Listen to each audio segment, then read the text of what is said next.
kuluno president Museveni yasazeewo atambule ne mutabani we General Muhoozi bagende bonna bateese kiba kitegeeza olukuŋŋaana olwo lw'amaanyi.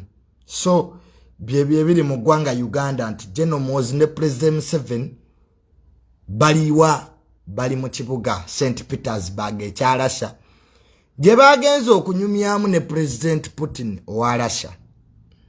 Era ne Prime Minister naye yabaddeko mu kibuga Roma Mama Nabbanja ng'agenze okulaba Papa. Ate wamu ne Vice President wa Uganda era yabaddeko Tanzania eyo. So it has been a busy week for both of them. Nga President Museveni ali Russia ne General Muhoozi ate Prime Minister yabadde mu kibuga Roma ng'agenze osisinkana Papa nga ne Vice President ali Tanzania. So byebyo mu ggwanga lya Nigeria wabaddeyo story gye twabadde tugoberera ennyo. Former Governor wa Bank of Uganda Nigeria yakwatibwa gwe bayita Godwin yakwatibwa mbu bamusanga n'emmundu. Yakwatibwa nga president yaliko omupya gwe bakalonda yali amugobye ku bwa governor. Nekyewuunyisa ensi baba mututte mu kkooti omulamuzi n'amuwa beyiro. Ebitongole bibiri eby'eggwanga lya Nigeria ebyokwerinda DSS ne NCS byekuba ku kkooti. Ne beekubira nno ddala okumala essaawa nga 2. Byonna bitongole byakwerinda mu ggwanga lya Nigeria byonna nga birwanira governor ono. Governor Godwin abadde governor enkulu ya banka ya Nigeria. Bwe njogera ku Nigeria gegamu ku mawanga oba ly'eggwanga erisinga economy mu Africa. Ne bwe bamukwata recently nga baga nti bamusanga n'emmundu firearms ne bamutwala mu kkooti mu high court e Nigeria omulamuzi yamuwa beyiro. Kyokka aba yakamalo gimuwa bw'ati ebitongole bibiri ebyokwerinda DSS ne NCS ne byekuba essaawa 2 basirikale ku basirikale ngumi nevuga teri sasi lyafuluma n'emmundu yavuga manyanga ebikonde. So ne beekuba ebikonde ne beesikambula. Former governor wa banka enkulu eya Nigeria we bamusikambula Mr. Godwin ekifaananyi ekyo tekyalabika bulungi eri olukalo lwa Afrika. Naye governor ono akulira banka enkulu eyali akulira banka enkulu ya Nigeria abamanyi eby'omunda mu ggwanga lya Nigeria mbu yali alina reforms zayagala oleeta. 1 kwe kwali okukyusa sente ya Nigeria naira. Mwami Godwin ono nga tannava ku bwa governor yali alina policy zayagala okuleeta naye nga abanene abamu mu Nigeria tebabyagala. Policy yasinga omuviirako obuzibu yali agala kukyusa naira akyuse sente ya Nigeria bakube endala. Lwaki? Mwami Godwin governor atakyali governor kwa president aliko yamususpending owa Nigeria. Yakitegera nti abanene bangi mu Nigeria baali bamaze okufulumya sente empitirivu nga ziri Cameroon nyingi nairas nga bazifulumiza eggwanga. Kati governor kye yakola kwali kuba sente endala empya. Nga woba oyagala okufuna empya olina okukwata zino naira enkadde ogende mu banka physically neziri bakuwe notes banka notes oba sente empya. Kino kyanyiza abanene bangi mu Nigeria. Kuba kye yali agala okukola yali agala bakwata. Yakitegeera nti abanene bangi baali bafulumiza sente out of Nigeria. Bye bimu ku byaviirako ono governor gw'olaba security agencies ezabadde zimulwanira Mwami Godwin abasinga obungi mwalabye story eyo. So bye bimu ku byamuviirako obuzibu. Bino yali akolagana ne president yaliko owa Nigeria. Ne kati ono president ompya bwe yazzeeko of course yadde alina ofuna ebizibu. That's why ne bamuteekako mbu yalina emmundu ate omulamuzi we yamuwadde beyiro ate ne tulaba ebitongole bibiri ebya Nigeria DSS ne CS nga byekuba ku High Court e Nigeria. So story ebadde y'amaanyi nnyo ku international politics mwaba mugoberera va ku bana ababeera ku TikTok mu byekisiru. Those who have been researchers mudde musome ku Mwami Godwin, former governor wa bank enkulu eya Nigeria eyakwatibwa gye buvuddekaawo. Nga nvuddekaawo mu Niger amagye gawambye government e Niger mpaka nakati president we Niger muwambe. ECOWAS esindise president we Benin bagende batule balaba obuzibu buvuddewa. Segera so president Junior webale kubeera updated. I'm so updated. I'm research ansoma nnyo. I do research. Program zange ziba zaba research aboka. Nava mu bino ebyakatale. Kuwa first hand information. So president wa Benin agenze ke Niger. Kwa president aliyo yakwatiddwa amagye. Kino ECOWAS amaanyi gagikendedde. Kitegeera. Wabaddeyo nnyo ku West Africa, Burkina Faso, Guinea. So kuzisusse mu West Africa. Because amaanyi ga ECOWAS gagikendedde. ECOWAS gwe mukago omwegattira amawanga ga West Africa. ECOWAS edda yaboggolanga. Mujjukira ebiseera bya Laurent Gbagbo, president wa Ivory Coast we yali yeremeza ku buyinza. ECOWAS neboggola. President wa Gambia ne yali yeremeza ku buyinza. ECOWAS ne mujjako lwampaka. But this time ECOWAS tekyasobola kuboggolera majegano gawamba government kubanga ECOWAS ya isolatinga ono president we Guinea ne Burkina Faso still amawanga gabwe gatambula. So ECOWAS katecha ina moral jurisdictions kuboggolera balala. Osegera. So kuboggolera balala. So bwe buzibu obuliwo mu West Africa.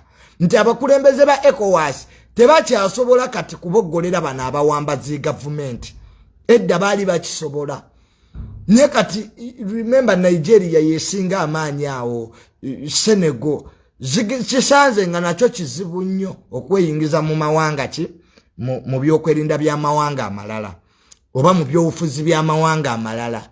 Bakikozeeko wane Guinea eggwanga ne bali isolatinga ne amawanga ago wadde ECOWAS ega isolatinga gasigala gatambula nge watali kibaddewo. So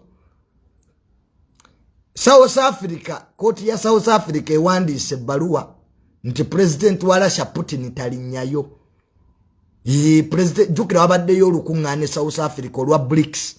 Jukira koti y'ensi yonna yaggulako omusango president wa Russia Vladimir Putin ne muteekako ekibaluwa amulabako amukwate. Kati South Africa ebadde mu kattu. Jukira South Africa member wa ICC. Tevanga mu ICC koti y'ensi yonna. Ate ekibaluwa ICC yakireese. Kati nga South Africa of course inokwata Vladimir Putin president wa Russia. Aba South Africa ne beegayirira Putin aleme kujja. Era president Ramaphosa wano ya meetinga president wa Brazil recently e France ne banyumyamu. So kitegerekese bulungi nti Vladimir Putin tajja kujja Russia, tajja kujja South Africa. Vladimir Putin tagenda kujja mu ggwanga lya South Africa. Kwegatta kuba kulembeza abalala banna aba BRICS olw'okuba nti South Africa yavaayo ne mugamba nti talinnyayo. Okitegeera. So there were negotiation because South Africa is a signatory of the ICC. Okitegeera. So ekibiina NC ekitwala ekye South Africa ekiri mu buyinza kyaleese proposal bave mu koti y'ensi yonna South Africa egiveemu. Nenga right now as it stands, President Vladimir Putin olukuŋŋaana olwo ajja dukolera kuki ku Skype tajja kujja ajja kwogerera ku mutimbagano. So nenga koti ye South Africa bweto bwevuddeyo okukola neeyisa ekibaluwa nega nti jukira President Ramaphosa yali yatugamba dda nti tajja kujja. Vladimir Putin president wa Russia tajja kujja South Africa. Naba South Africa era basigadde baga koti yebeekiyisa mpaka bwe yavuddeyo koti e South Africa nega nti ekibaluwa tukiwandiise tajja wano. Uganda nga tukomyewo Uganda mu bye munyumirwa sente zero si government ina sente zironde saba LC. Okay, sente weziri. Ne speaker Anita Amongi yavayo nategeze gwanga nti $1.5 ze bagala okutegeka obululu bwa LC ziri exaggerated si ntuufu. Waliwo aba exaggerating emiwendo mu sente nyingi parliament negaana naye ate bajja ziisa. Ba LC tamu yabwe yaggwako dda.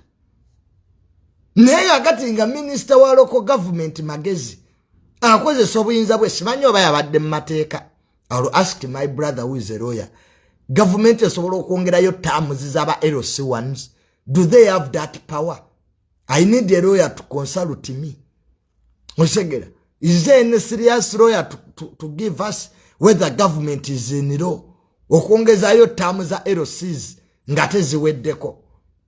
Mbadde manyi nti elective position tamu yobwe gwako nga tukulonda toweeyongezaayo. That's why when the president singa mu COVID yalina okulekawo bwa president abuwema amakadde aga speaker because tamu ya president tebagyongerayo. Is it true? Weekoma Bannayuganda fa bagyongerayo. So I need such arguments here. Is there a senior lawyer here to guide us? Was it in order for government to extend terms zaba LCs atenga ziweddeko? So ninga parliament yagano okuyisa sente $5.9. Speaker Anita Amongi the amounts are exaggerated. Sente nyingi $5.9. Mudde yo mubitereze mudde. Byebye biri mu ggwanga lya Uganda. Nalabyeko full figure nga nzize ku bino ebyammwe bye kati ebyabagezi biwedde.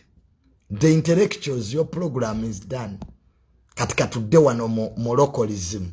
Si bye munyumirwa byekisirusiru simanyi bya Doniasia. Find this country is in a total mess. Kati there are really stories eziri mu ggwanga. Kati abantu baffe banyumirwa Doniasia simanya ne Nalongo kitone bayagala ku musajja y'omu. Omanyi ekisumbu wa TikTok. I've been telling you most of them are unemployed. Butaba na byakola bye bisumbu wabo ba Doniasia. Nothing else. They lack what to do. Most of those women abali ku TikTok, they lack what to do. Chovola banga this woman Doniasia asobola okubba bba wa munne mbusenga kitone. Most of them are idiots. Because if the name Don means you have money, ate na wasa manager woli ate na jamu olubuto. Era full figure ya birimu nakangubi. Very nonsensical topics. Nega tutosange ensi eri ku Doniasia, even our TVs. Namulabya ali kusanyuka TV. Nega hii TV za fezino nazo zitukoze kiki kino. Such bali yoyo tebalina byakola. Beyendako ono na baba wa munne. How people who have never gone to school. Bwana mbagamba musomesa abaana nga mugana. Omuntu nga tolinyanga ko ku ssomero era tosobola kuswala. You are not ashamed to say things. Kana tunolidoyo mukyala Doniasia. Ne manye ensene ine ebizibu. How can you era full figure ya birimu nakangubi. Umanyi mu nsi kasita obulwa ebyokkola ensi ekuwa ebyokkola. That's the problem. If you lack what to do, the world will give you what to do. But full figure ba Doniasia bye balimu. Typical nonsensical topics. Nabalabye ku kooti. Bafiruminga omusirikale. I think that woman is to level of a major. Kati wabakuba amasasi full figure. if oyo musirikale gwe mwabadde mu filminga mu camera, what if he gets a gun n'abakuba n'abatta n'alwaki temufuna ebyokukola full figure? You have become total idiots. Every buli musango mwe same faces. Why do you come to cases ezitabakwatako? I think kubulwa byakola. I saw them filming that major. Nchalo yo major. They move with weapons. Lwaki oba omukwata nga tayagala mukwata mu kamera? Nene ndabona omukazi nakangubi. Ali ne ba TikTok bonna tebasoma. Full figure mufune ebye mukola. You are slowly becoming idiots. Where there is a case you come. You are not even part of on the case. No musango gwenyini, you are not part. How do you start filming a soldier really? Musi chije chiri je bakwata amaje ku kamera. You will die mujja kufa full figure. Leo muntu ba TikTok amufose ekizibu. You are like a scavengers. Sadoni Asia, siba yasenga kitone. Neba wemulo obudde ne buziba. Butaba na byakola. No bagaba nange. Mufuneyo office. Mutuulao. They don't want. How do you expect to get money when you don't have an address? Mubera mu magaraji kusula motos muri ya mayirungi. Numge sete zatu bulera government yene likombi. Kati mutanso kwera social nuisance. Buli musango ogutabakwatako ogobakwatako Google gwa Godfather. Kati nebuza full figure kyali yakola musango gwa Godfather. Na kyera sikiraba. You are moving from court to court. You are not even a lawyer. You don't know even how to write your name. Chichiche mba mukola ku makoti ba YouTube ba TikTok. What are you doing in the courts? Kati ejo ngabadde mu court for what? Creating unnecessary drama. Bajja kubasiba contempt of court. Full figure bajja kubasiba contempt of court. If you like what to do, tell us. Government ene emirimo mingi. Tunonya aba police model abanajimbilya full figure tetubalaba. Nebo tulimuzunga makoti emisange gitabakwatako Godfather bamusibira bofere. Oduse nakangubi. Godfather ine entalo ze mufere. Mbo spiritualist taliyo. Mbo buroka Godfather taliyo. At that age, emyaka Godfather jalimu bagita years of redemption. Myaka wamaja akwebulirira. Bwotuka myaka 35 nga toyina office. Toyina nyumba yokububwo. Toyina wama wokera waddokuba amabuloka. You a total failure. Emyaka 35 n'okudda waggulu waliwo ebintu byobanga mu nsito kyakola. Myaka gyakuwa fizi. Emyaka Godfather jali mujja kusasula fizi w'abaana. As people serious men in that age bali busy bali mukola. What is Godfather doing? Mbwayogera na misambwe. Who will take you serious? Who will take you serious? Kati labono kojjo musiru. Emyaka jali mu kojjo musiru. Myaka gya kunonya wewe bakuziika. Kojjo musiru emyaka jali musijja kuyomba na ba junior. Some 25 years. 26. I still have life. Nika kati junior sina mwana kunsi. Sina mukazi. I haven't got in those. Eri myaka jendi mujja kulya sente. Myaka gya kweyagala. Jiri myaka jendi mujja kubana bakazi. You test all tribe of women. Kwa ku myaka 3 njagala kulitayalinga. Kyekimbeeza maloji. To make comparisons. Emyaka jendi majita years of comparison. Myaka gya kugezesa. Adventure. Noli ya kumunyankole, noli omukazi omuyima, noli omuchapadola. Myaka gye bayita years of research. Akitegedde kubira mukamengali zamani. Gamba haleluya. Akitegedde gamba haleluya nti Junior you get the point.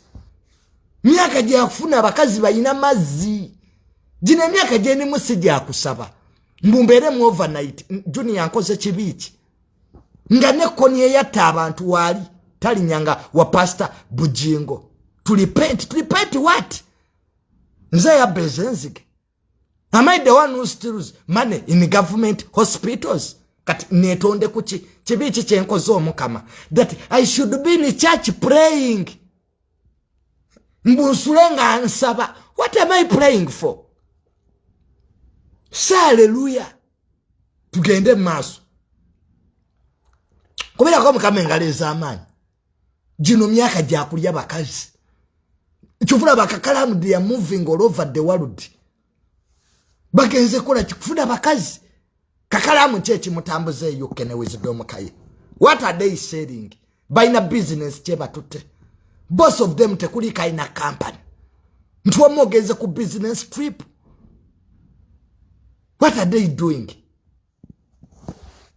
kakati nze Junior bwonsanganga muloji when I'm resting ngampumude just not this that the years I should do everything kati ku myaka 3 banasanga ndi mwebyo so emyaka gye gituwa ebyokola gino myaka gya kunwa mwenge yenda cheat as much as you can from 20 to 30 years you are allowed to cheat myaka sija kusetolinga oli mu bofu myaka 25 oli mu bufumbo oliko soitani mwana gwe oliko omuzimu gino myaka bafumba myaka gya kufumba nga bwonoba hasigede kubira ko mukama engaleza manyo gaiti bane twafuna pastor Junior twamara emyaka okuva kwa 2 mpaka kwa 3 myaka gya kufumba nga bwonoba oba tonafuna mutufu why do you settle down at 26 mbo Junior nyenda kuzala ozala ki myaka gya kufumba nofumba ke wa mukasa emyezi 3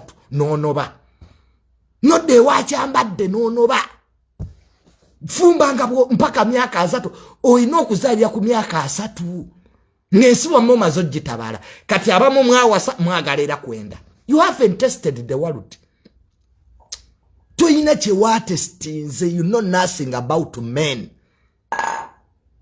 toyina chomanyi kubasajja ozo bufumbo buntami you have dated only one man what do you know so kotabale oti omaloko le conclusion nti abasajja bonna bebamu nekati wakali omusajja ogo feno tutaddemu why do you put me inside mbojoni abasajja bonna sitani nomuga madam wake bakana abasajja bamekomu kati gwe you are stupid even in research you must have more than 4 sample space to come with the right research method oyino kubango ina sample space nga nyamukoze echi research so akati nze emyaka ejange ja kunyumirwa from 20 to 30 years Nerate wabawa kulimba kweje emyaka nti ojja kudiba eje emyaka omuwala tadiba myaka 25 myaka 26 you are the peak of your beauty Nerate ubani ekisajja nekika mbu muwala gwe ensajja kukuba eje emyaka ensite gikuba osobola okuva wa mukasa nofumbirwa kyambadde nga mugagga olabe bye biwale ebyo bipulite Nicole ebyo ebiwale ebyo biveteran ebyo biyise mbasajja they make nice good marriages eje myaka eyo pulite Nicole jafuna omusajja omugagga muwase nga goli awo yasamiridde owoza ba malaya sabi ebiwala bi malaya people experimenting people doing experiments in their lives bamale basetolinge abantu bali mukuloza akonga bwokomba kunva kati is that bad enva wamanga bwoziroza akonoga omunyuguno gwanoze kati bebole bipulite Nicole mu bye movement bi malaya they babera mu bufumbo ne baberayo kabuli kimu abakirabi enjoy your life nze kyengamba abawala ebyo bajja ne bakulimba omanyi society ya Uganda yasama nnyo people too yasamucative buli omuna janako as if they are gods Junior olabo obulamu bwo fetimanyi nobody knows your future nobody is long enough to see the future abantu bonna they are failures in life abasingo bonji wano abasiba basamira abantu obulamu bubalemeredde lwa theories ze mubeeramu. Kakati tosobola kuba nti oli eyo nti weeyagale myaka gya experiment wamma abo bonna bazali bamaze ne bafumba. Zali omanyi amawanga ge yakafumbamu. Oyo Zali yafumbe South Africa, Zali yafumbye Tanzania. Zali na is a symbol of the East African community. If Zali aina sente anyirira bwatu, can make experiment? What about you gwe nakigudde? What about you? Simanya bwenzi, simanya. Don't believe in those stupid theories. Those are psychopaths. Katona yakutuwa obulamu tubonyumirwe. That's why we on this planet is to be happy. Lwaki obeera n'abantu abatakusanyusa? Lwaki omala obudde bwo n'abantu nga mu butuufu okimanyi tebakulabawo? Mulekerawo okwesiba ku bantu. Oli n'abantu obeesibako buli lunaku gwabakubira, tebakubira. N'emikwano gyabwe tebakubala. Oli awo obeesibako. Abannayuganda olunaku lwe mulikomu okwesiba ku bantu. And you start being yourself. It's the day you get peace. Naye omuntu n'okwana omuwala emyezi 3. Omuwala gambye sikwagala. Where do you get the courage to continue? Nga weeyongerayo oti. Nze Junior, the day you tell me I don't love you is the day I kiss you goodbye. There are millions of people who want to be with me. Lwaki omenya? Lwaki ombonyaabonya? Ngeriyo abantu wayaningi to love me. Yagala akwagala. Tebayita love. Sigwo oyagala. Love who loves you. Not the one you love. Nego oyagala ayinayo omulala amwagala. Nego ayagala naye ayinayo amwagala. So when are you going to be in that circle of idealism? Biroto. Nze Junior sitambulirangako mu biroto. That's why nfumbye mali 3. I've cooked in 3 marriages. Nkera kumacha nga nobye. Nenoba. Nze noba. Nega I have gone. Nebo nga Junior come back I don't. Mba nobye. Nga nyende walala. Nze ndi mu bantu migration.